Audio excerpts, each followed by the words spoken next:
Una experiencia muy prometedora y muy profunda.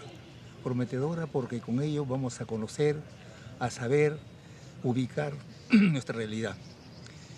Y profunda porque hemos aprendido que hay nuevas técnicas, nuevas formas de llegar al pueblo y conocerlo profundamente.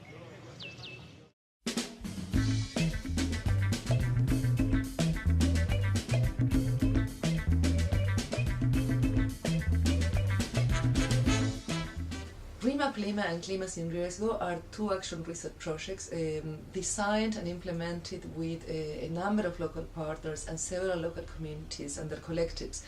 And the main objective here is to understand how does risk, everyday risk, and the impacts of episodic disasters such as floods, droughts, rock slides, and so on, operate. Where do they work? Who do they affect? What are the consequences? What are the investments required to cope with these consequences? And mapping here plays a fundamental role, because all these questions cannot be understood or answered without considering the where this happens. Maps frame the environment in a particular way because the selection of what has to be included also implies an exclusion. Therefore, they are not neutral. They shape our perception and understanding of a given area and play an important role in decision making. They stabilize dominant discourses of how a city should develop, and in this sense, they can give potential to certain actions and contribute to unjust processes of urban change. Here we explore the possibility for ordinary citizens to produce their own maps and capture the everyday risks they are exposed to, through the adoption of grounded applications and cutting-edge technologies for community-led mapping and visualization. The project uses maps with three main objectives: to make visible what is otherwise hidden, to co-produce knowledge between various actors in the city, and to open up spaces for collectively negotiated outcomes between marginalized citizens, planners, and policymakers. Therefore, the methodology and technological tools we adopt are always thought of with these objectives in mind. Two case study sites were chosen: Barrios Altos at the center of the city and José Carlos Mariátegui in the periphery. Barrios Altos in the historic center has experienced a steady decline in the living conditions since the 1970s. It is a deprived area with overcrowding and suffers from a general lack of public or private investment. Here, inhabitants face the risk of fires because of exposed cables, structural collapse of buildings which are not maintained, and health problems related to inadequate basic services. Despite being declared UNESCO World Heritage Site, the area is seeing the illegal change of land use from residential into storage facilities. This is eroding the cultural heritage and leading to the eviction of many vulnerable inhabitants who have lived there for generations. These negative processes, as well as the everyday risks that threaten the area and its people, are somewhat invisible. Not only do municipal authorities turn a blind eye to them, but they are more often than not physically hidden from the street. The existing thematic maps produced by government agencies depict Barrios Altos as a poor and insecure zone, with high criminality and at risk of physical collapse. These maps support the demolition of large areas and regeneration through private investment, which in effect would lead to gentrification, as those currently living there would be pushed out. Ahorita en este momento son 70.000 los ciudadanos de cercado de Lima que han abandonado. Han abandonado por las buenas o han abandonado por la fuerza. Están llenándose, Barrios Altos está llenándose de almacenes enormes, que es tan difícil para el Estado hacerlo en lugar de eso, viviendas, y permitir que la ciudad sea para sus vecinos. Las ciudades son para que la gente descanse, repose, se cultive, aprenda a trabajar, se eduque. Pero acá no. Esta ciudad va a ser una industria, va a ser un almacén enorme. Y de noche, ¿qué va a pasar? Una ciudad abandonada totalmente, expuesta a incendios, a robos, a saqueos. ¿Hasta cuándo? ¿Qué hacemos? ¿Qué esperamos? In the absence of a national housing policy and affordable land in the central areas of Lima, the urban poor occupy informal settlements on the steep slopes at the city's edge. Considered illegal occupation of public land, these settlements are omitted altogether from official maps, despite housing a large number of the urban population. This cartographical mission has consequences for the allocation and use of public funds and play a role in their development path. José Carlos Mariátegui was established in the 1990s and has developed through invasion and land trafficking. It is made up of many settlements, each working within its own boundaries. This leads to a lack of coordination in planning and consequently generates more risk for the inhabitants. In many instances, people try to mitigate the risk they are exposed to, and in doing so, might displace them to other areas. It is therefore important to understand the interrelationships that are created. The most commonly circulating maps are those commissioned by the inhabitants themselves, since these are compulsory for gaining recognition and obtaining water and electricity. These maps are diagrammatic. They don't show adjacent settlements or contour lines and represent the terrain as flat, therefore failing to inform possible solutions to reduce the risks that are exacerbated with this form of occupation of the steep slopes. The lines on the map are directly transposed to the ground, and the resulting spatial planning makes it difficult to access the plots, worsening the risk of accidental falls, rock slides, and collapse of retaining walls. It is within this context that the Participatory Action Research Project ReMap Lima and CLIMA sin Riesgo embed themselves, making use of two parallel processes.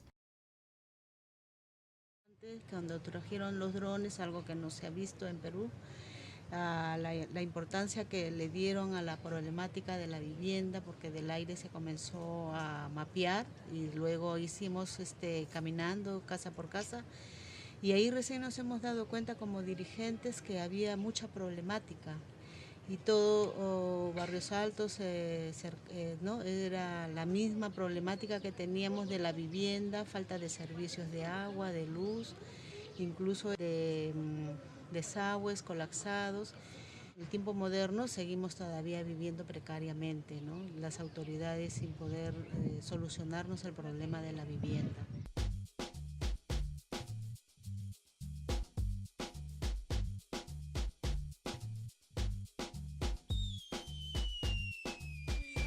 Using drones, we began by producing high-resolution images. We could not rely on satellite images because these were outdated and did not give us the level of details we needed to study the areas. Making use of the technology, 2D and 3D images, as well as physical models, were produced for each area to be used in participatory planning workshop with local communities.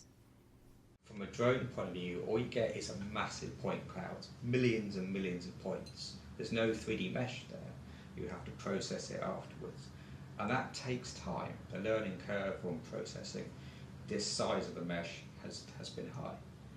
And then to take the mesh and put it into a 3D printer, that begins to change the game as well, because you're changing the way you communicate things. So we're moving away from the laptop, the screen view, and projecting onto things. So reality becomes mixed via the use of the point clouds and the drones and the 3D printer. The outputs produced were informative and revealing, particularly for the inhabitants who had never seen their neighborhood from this perspective before. The bird's-eye view and the level of detail made many of the hidden processes visible. In Barrios Altos, the evictions and the construction of storage facilities masked from the street behind historic facades could be clearly identified. Moreover, the 3D digital model could show the illegal constructions which violated the building height restrictions for the historic center. In José Carlos Mariátegui, on the other hand, the practices of land traffickers, such as the tracing of new plots and the opening up of roads, could be clearly seen. Moreover, one could better understand the topography, the rapid loss of ecological infrastructure, and the hazards associated with this form of urbanization. Cuando empezaron el mapeo, lo interesante fue como tomaron las fotos con los drones, hacer ver que hay gente que sí se preocupa de sus agrupaciones, pero no está muy enterado lo que pasa a la espalda de las agrupaciones. Although the drone images in themselves are revealing, these needed the stories, experiences, and knowledge of people living in these neighborhoods. We used the drone images as base maps to collect data from the ground in order to understand the distribution of risks, where they accumulate, and the consequences they have for the most vulnerable in Barrios Altos and José Carlos Mariátegui. The participatory mapping process with community mappers of the two areas focus on the collective decision of what to map and how to map. Transect walks were strategically designed and the variables to be recorded were agreed. We designed surveys that included questions for the assessment of the social, economic, and physical conditions. We captured the different types of risks the inhabitants are exposed to, and how they cope with them, and how much they invest in their mitigation. In total, approximately 700 georeference surveys were completed in the two study areas at the household level as well as the block and settlement level. Uno de los productos que tuvo el proyecto Clima sin Riesgo fue la elaboración de un elemento que se llama los mapas parlantes, que recopila información de tanto de Barrios Altos como de José Carlos Mariátegui en materia tanto cualitativa como cuantitativa. Cuantitativa porque reúne información de las encuestas, tal y como la gente lo dijo, pero también cualitativa porque reúne testimonios que la gente ha tenido a bien contárnoslo sobre casos excepcionales en diferentes temas. Entonces observamos también que las agrupaciones familiares viven estos riesgos de forma diferenciada según el territorio. Y justamente es eso algo que nos evidencia a través del mapa parlante, porque considera específicamente en un lugar, en diferentes puntos del territorio, los riesgos a los cuales vive sometida la gente. Estos mapas parlantes son muy importantes para los diversos actores, digamos, que intervienen en todo el proceso de gestión del riesgo en la zona, ¿no? Y para los propios pobladores que utilizan estos mapas tan limitados, sin referencias topográficas, sin conexiones con el resto, es un avance enorme, ¿no? O sea, poder ver toda una quebrada, poder ver cómo son sus conexiones entre los pueblos, inclusive las proyecciones que hay hacia otros distritos, etcétera, es de mucha importancia, ¿no? Y digamos, ayuda a visibilizar con mayor claridad los riesgos, ¿no? Estamos interesados en promover procesos de gestión más sostenibles, más inclusivos, etcétera. Nos da también una imagen mucho más completa. Y acá también incluyo, por ejemplo, a la propia municipalidad, ¿no? Que aquí tiene un instrumento de altísima calidad por los diversos elementos que contiene y que le va a permitir entonces definir con mucho más precisión, justeza, las políticas y las acciones que tengan que desarrollar, ¿no? The focus groups and transects undertaken during the process were also strategic on another level because they enabled contact with numerous people. In Barrios Altos, while mapping, the leaders took the opportunity to reach out to their neighbors, explaining the importance of self-enumeration and mapping, not only to make visible the condition in which they live, but also as a way of strengthening social organization. Que cuando realizamos el mapeo y que lo hicimos de casa en casa, nos ayudó, como lo dije anteriormente, a identificar las necesidades de los vecinos, a identificar quiénes somos y cuántos realmente somos, que muchas veces en las estadísticas no sale a relucir eso.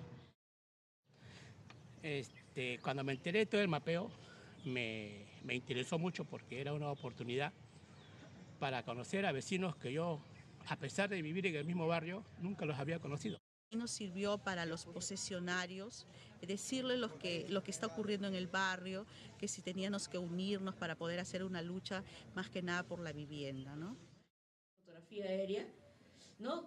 La relación que se les ha visto es como tener su barrio, su manzana en sus manos, ¿no? Como una fortaleza, una herramienta, y donde ellos han podido, diríamos, espacialmente, ¿no? Reconocer, ¿no? Determinada información y principalmente identificar de que cuáles están organizados y cuáles no, con cuáles pueden contar, con cuáles no, y los que no están organizados de sus vecinos, cómo ellos contagiar, Y tanto así de que se comunicaron a través de una carta, ¿no? Se acercaron para capacitarlo. Entonces, se ha fortalecido la red social ahí. In a similar way, in José Carlos Mariátegui, working across settlements was important to make contact between them, reflect upon the problems they have in common, and discuss ways to consolidate efforts, stop further expansion on the slopes, and collectively plan this area. Directamente a trabajar con tecnología ha hecho que se recolecte mucha información. Entonces, lo que hemos trabajado con la población, y muy interesante fue ver los hitos de dónde a dónde están hechas las agrupaciones. A pesar de ser una población muy grande, están separados de hitos. Y aparte de eso, los jóvenes se han reintegrado, conocer las zonas y mayormente las zonas de peligro, porque en fin, todas las casas que han visto están en zonas de riesgo. Hay rocas grandes que en algún momento se podrían deslizar, y el trabajar con esta tecnología ha hecho ver que hay muchas zonas de riesgo, y al mostrarlo a la población ha hecho que la gente tome conciencia de lo que está pasando a sus alrededores. Entonces los mismos dirigentes empezaron a preocuparse para poder concientizar a la población y tomar conciencia de que tenemos que hacer áreas verdes. Clearly, we started with a learning alliance where mapping played a very important role, because this learning alliance made sense to us as we produced maps, as we read maps together, as we reread and rewrote maps. I think that the differences, interests, expectations and so on of very different collectives start to become more clear. What is interesting is that this Learning Alliance not only produce information, but reframe a way of looking at the city and understanding at the city. Further on, I think that another very important achievement has been done of moving this network created and this new understanding or reframe understanding to move into action.